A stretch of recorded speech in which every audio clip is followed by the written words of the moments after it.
On to game 5.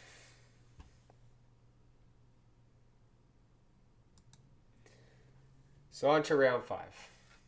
Round 5. I'm a little bit discouraged because I had a couple losses, but I am sitting on two wins and 2 losses because the person was scared of C4 and never showed up. So I'm pleased. I mean, the last tournament was 5 games and I got a 2.5. So I'm okay with where this stands at this point. And then I look up who I'm playing, and I'm playing another like kid, kind of teenager, preteen, but he beat a player that was like in the 900s. So I was a little skeptical of how this game would go, and I was not very optimistic about my chances. But I did have the white pieces, so that was fun. But I had a couple plans. I wanted maybe to play e4, but c4 just kind of always I fall back on. So into the game we go. So I play the English. He goes with e6. I don't really see e6 as a reply to the English a lot. So it generally turns into an exchange in the center, and then I push the d pawn, and it's just kind of a game, just a game. So I play knight to f3. He pushes the pawn, I take the pawn, he takes back, and I push d4 as I stated. I think there's really not too much wrong with this. You get the open c file. He loses a middle pawn. It just a center pawn, so like you want to get your rook to the c file eventually. But we'll see how this plans out. So he plays c6 to take care of that threat for a later time, because if you get the rook to the c file, then it's kind of blockaded. I play e3, which is a common move kind of here just to support things.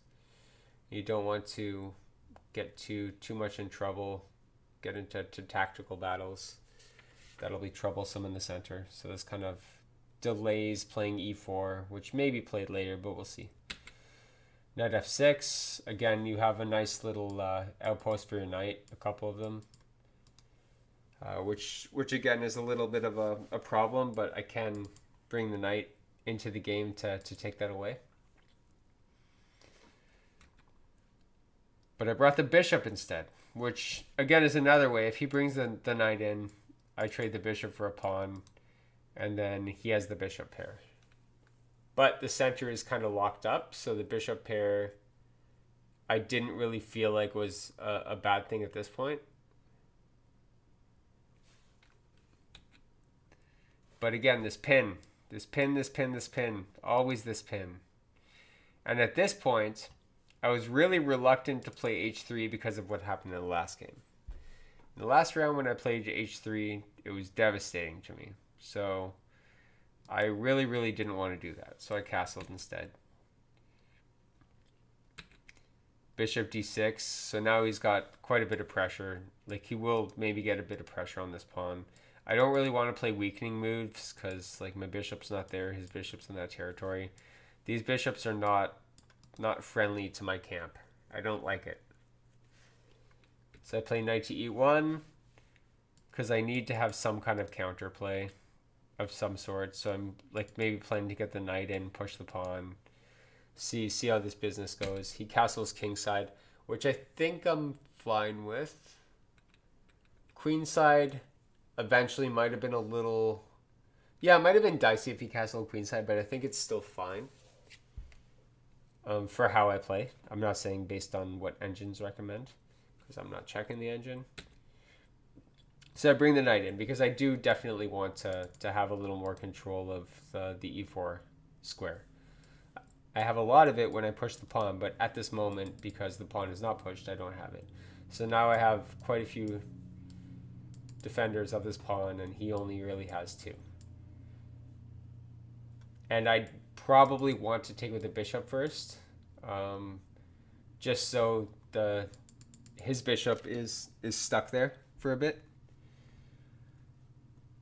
because of the queen x-ray.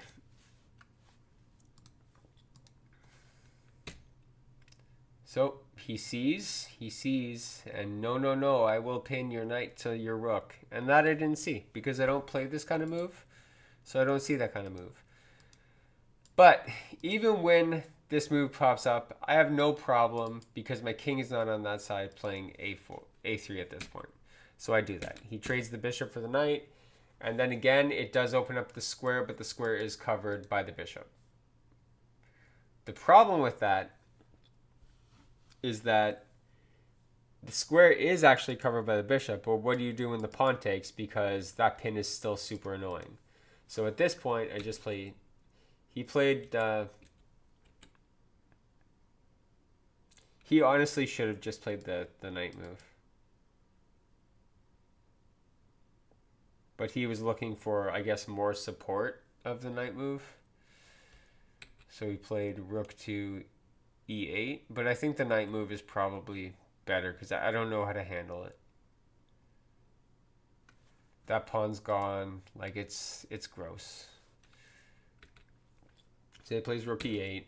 I play bishop back, so it gives me the opportunity to get away. I think he definitely still has the knight move, but I feel a little more confident with getting rid of this bishop because I have the knight e5 move.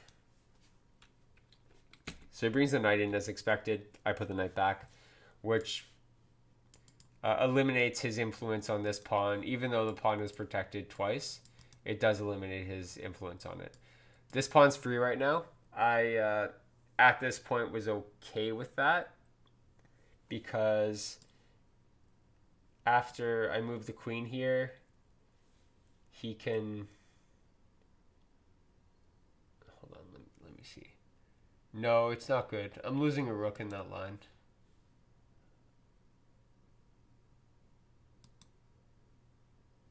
Yeah, he didn't take it. He should have taken it. I wonder what he played. Okay, knight.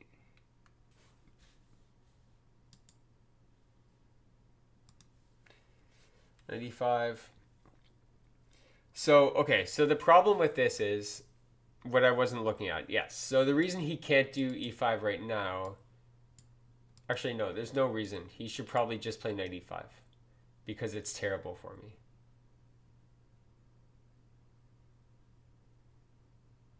Knight e5 is like a terrible thing that I missed. Because if he plays knight e5, I want to get my queen out there because it's under attack. There's no checks.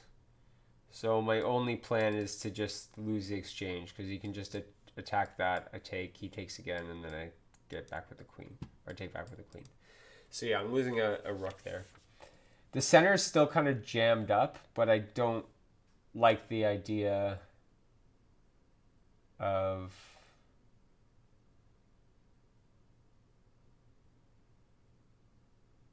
playing... What would I be playing there?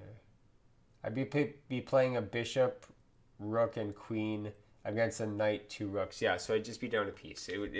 He should have seen the rook move, but he didn't. He took with the bishop, which was great for me. I took with the queen, knowing full well he's going to take the pawn, but I also have queen c2, and I'm really happy I escaped there. So I got lucky in this game at that point because he definitely had something. He just moves his rook back, his knight back. At this point, the pawns are coming. The pawns are coming. So his knight is under attack. Now where can his knight go? His knight's not going here. His knight will probably go back here because I don't see a reason to do that because you're basically opening yourself up to a pawn push, which attacks your knight. It is defended by the queen, but you have different things to think about, and you're giving me a better center, and you're not taking with the rook here. So it's not great. It's not. Oh, hold on. No, if he does that and I push the pawn, he can just take with check, which opens up the king. Okay, no, so it was maybe okay. So knight to g5 is something I may look at later. Because there is a knight sack there, I feel like. And even if there's a knight move, I'm not even sure it's a sack because I would maybe just play the rook. And then yeah, no, it's not good. It's just not a good position. So again, fianchetto of the bishop because it's what I know. He moves the knight out to offer a trade. I don't want the trade yet because I guess my pawn is covered. The bishop's covering this. I don't know. It just didn't seem like a good time. I wanted him to kind of take my knight. I don't really have a good reason why because if he took the knight, I'd basically have to take back. Yeah, no, that's defended. He can't take with the rook, so it's fine. It's okay. It's a double pawn though, so it's not always the best idea. So here he moves the queen out. Now, I took the knight here, and I was thinking that he should just take back with the knight because it'll kind of solve a lot of problems and get your queen out. Well, I mean, it's not really that black has a lot of problems, I think, but like it would just kind of free up your pieces. So taking here I didn't really like, even though I played it, because of knight taking back and the queen getting into my camp. It can't do anything yet, but yet is the word. It can't do anything yet. So I took, he took with the queen, which again, I just think that's a strange square for the queen. Is you're cutting down the places that the queen can go to. You basically turned your queen into a bishop with that move. It will change obviously, but that move changes your queen into a bishop. And you have to be aware of moves like that. So this is time to push the center. And if we look at it, that's covered, but the queen is covering the pawn here. So I don't, maybe that was the plan, but it doesn't make sense because, yeah. So yeah, I play e4, and if you look at it, he can take with the pawn. If I take back with the pawn, he can take with the knight. And then I take with the rook, he takes with the rook, I take with the queen, and now this pawn is triple defended, and we're down to... Yeah, he's just losing a piece there, so he wouldn't do that. So this is basically kind of like untouchable. I wouldn't do that. I mean, I might do it because I'm not a good player, but a good player would not do that. I don't see any way the queen can really come into check because it made itself a bishop. If it was on a better square, it would have like maybe some ideas of checking. But again, I don't want that there. That didn't happen. Anyway, let's move forward. So he plays queen c7.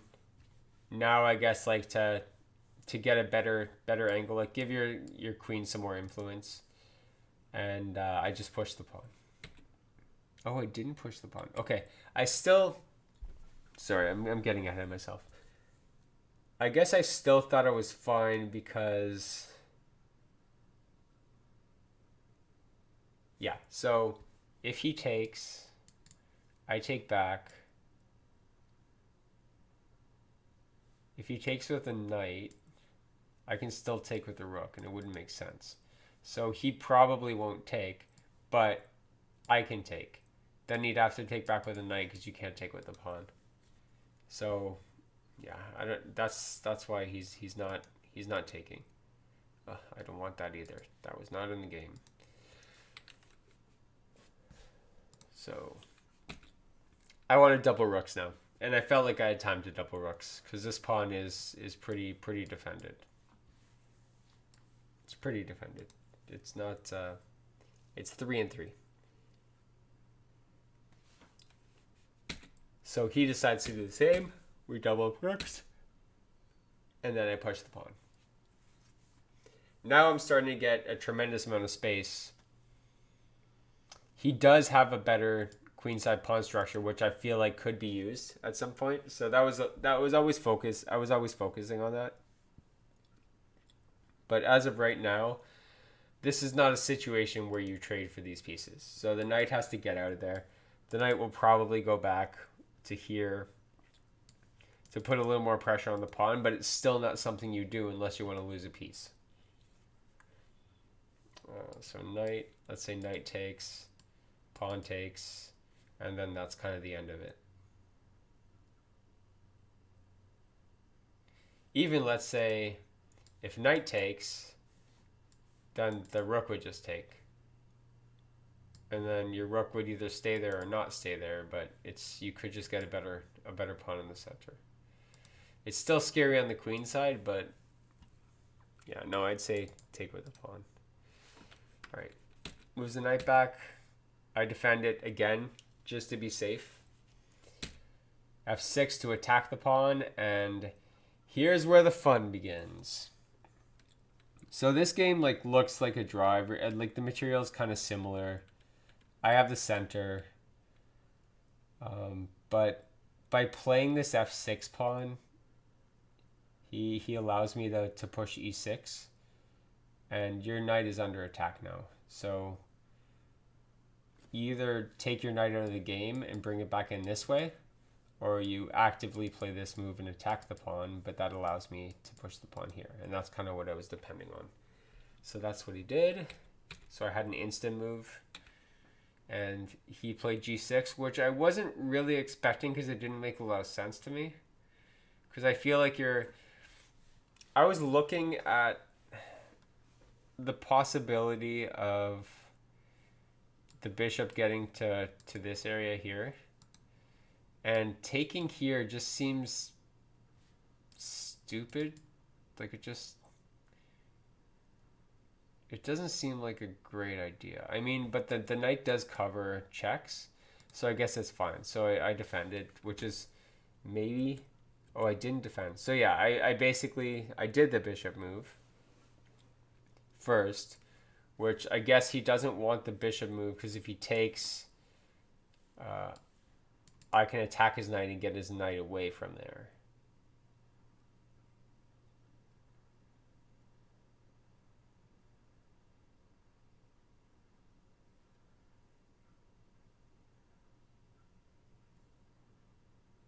Yeah, no, that's confusing. I don't know. I think he should have taken. Because, my queen has no way of checking right now. I could maybe bring across here and then double up. I don't know. It's tough. Engine later. Anyway, he protects the pawn with the queen. Sorry, with the king. I then defend my pawn because I'm not really sure what to do. All I can picture is a pawn storm. And I also have to focus on what the queen is doing, because the queen now has some squares if I pawn storm. So that's why I can't just immediately do something like h4, because that's in the position to win a pawn.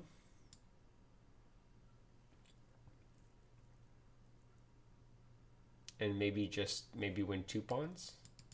No, you can't do that, because if you do that, the queen is trapped. But yeah, I mean,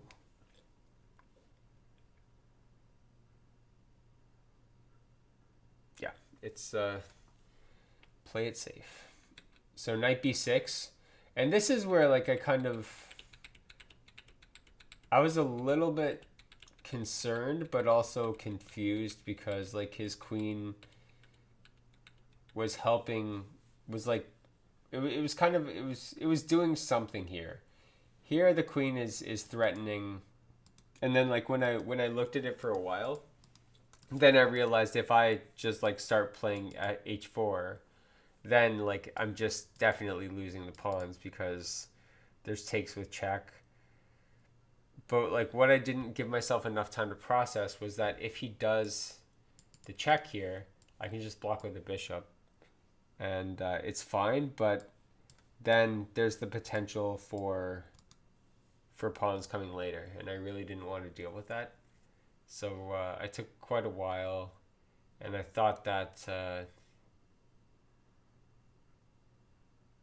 eventually getting my queen to protect the pawn and get onto a better diagonal would be the choice. So I played d2. Again, immediate threat. Like it's maybe not cut and dry, but it's something. So that king goes where? King goes back, I guess, and you take with the pawn. Knight can just come out. So yeah, that's not where it is. But yeah, there could be something. Maybe even push the pawn. I think pushing the pawn would be pretty bad for black. Because I don't think he wants to open up the f-file.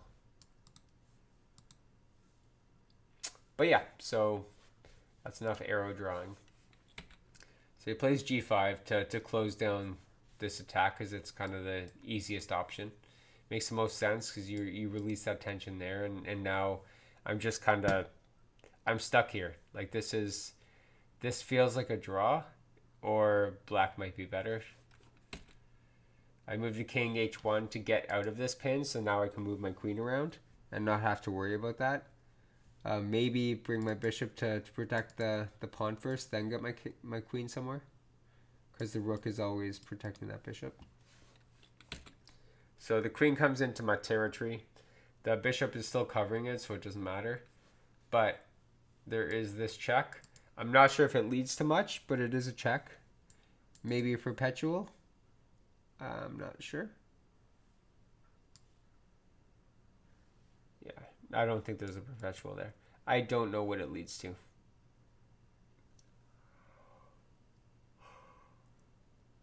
I don't think that check leads to anything.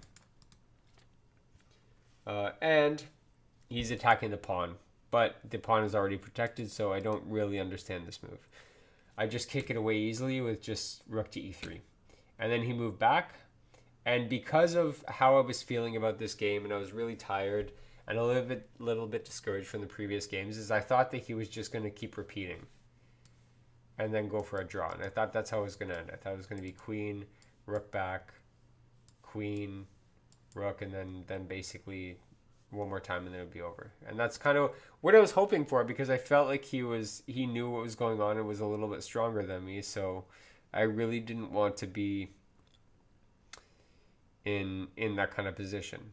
So what I think also might have been something is bring the rook in and then take, and then you have this. But where does it lead? Because the knight covers, but then you can take with the pawn. The pawn is probably not going to take back. The pawn's probably going to attack you. No, the pawn can attack you. So let's see. So rook there. And then take a pawn. Pawn takes back. Queen and bishop have the battery. Check. Knight can block. Pawn takes. And then this pawn is threatened. And there's also like not checkmate, but it's bad.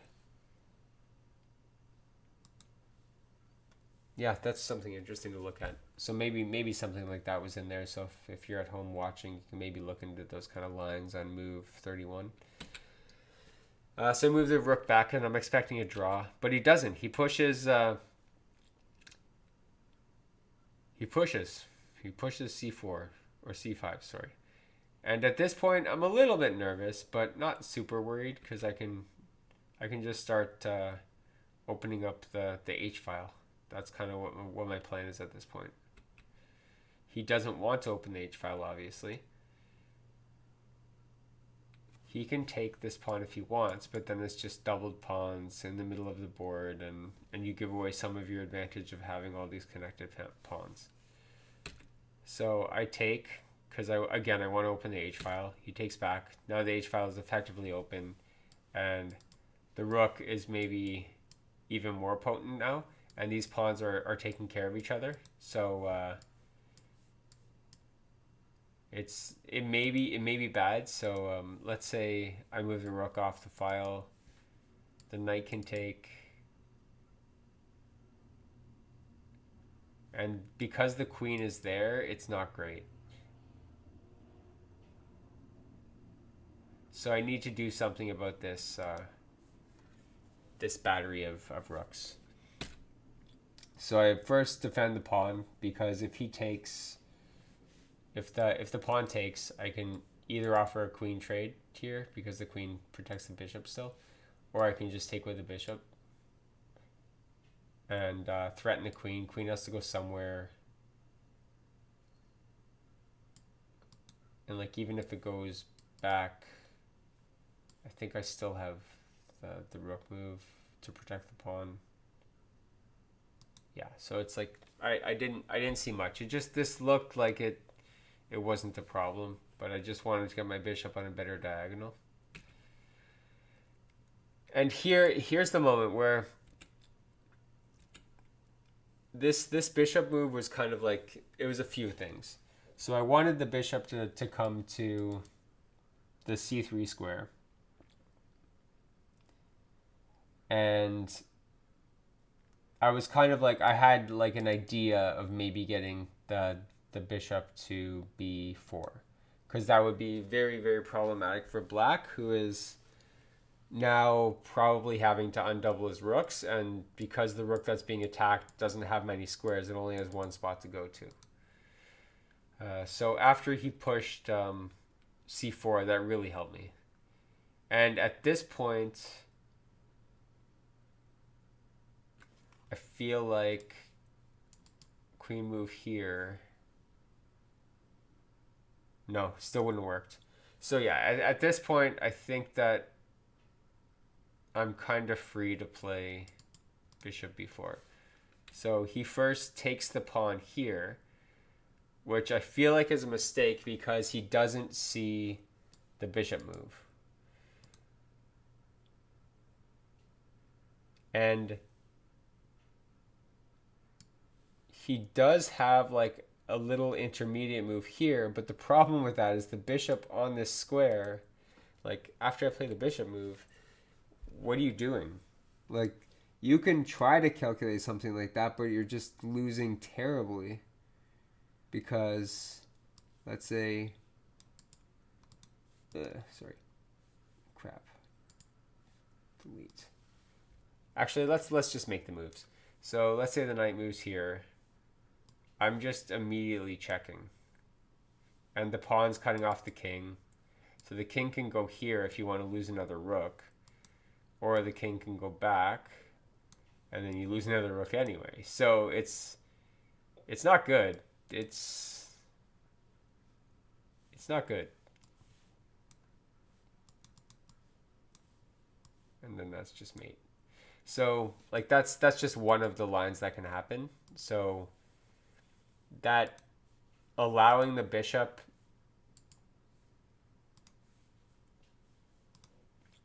to get to b4 was a huge turning point in this game. So like I said, the rook doesn't have many squares. Like the rook can,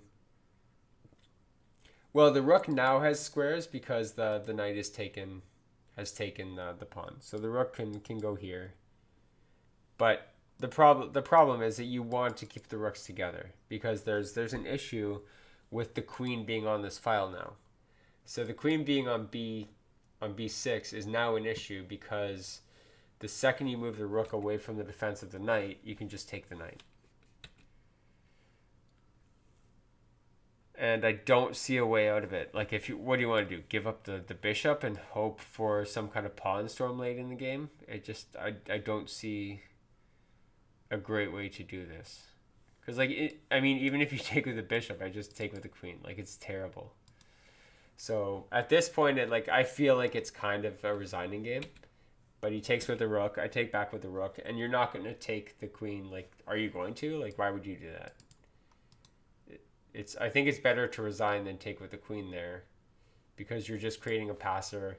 The queen comes back, or the queen even goes here to defend the queening square. And yeah, and I mean, if there's checks, you may be able to if you bring the queen back here, you get pinned. So I think the square to go to is the E square, and then you just promote the pawn and it's over. And if the rook, because the queen's here, if the rook comes down to throw checks, which it can't because the bishop's blocking you can probably just move your king back and forth. So it can't check anymore. It's kind of what I'm seeing. So yeah, he basically, at this point, this is just fighting to fight. If I'm not smart about it, yeah, I'll be like, oh yeah, I'll trade this knight. I'll trade this rook, but why would you do that, right? So I basically take the check, which is obvious because the king can only really go here. And if the king goes there, that's mate. So you don't want to do that. So the king only has squares back to go. So the king goes back. Because you don't want to like also get yourself into a pin. The problem with this is the rook can't get into the game because the only square available to it is taken by the pawn. The queen can't get into the game, but there's a gigantic gaping hole on the H file. So I just put the queen there, and it's pretty much over. It's like there's, again, resigns, but he again makes a last ditch effort.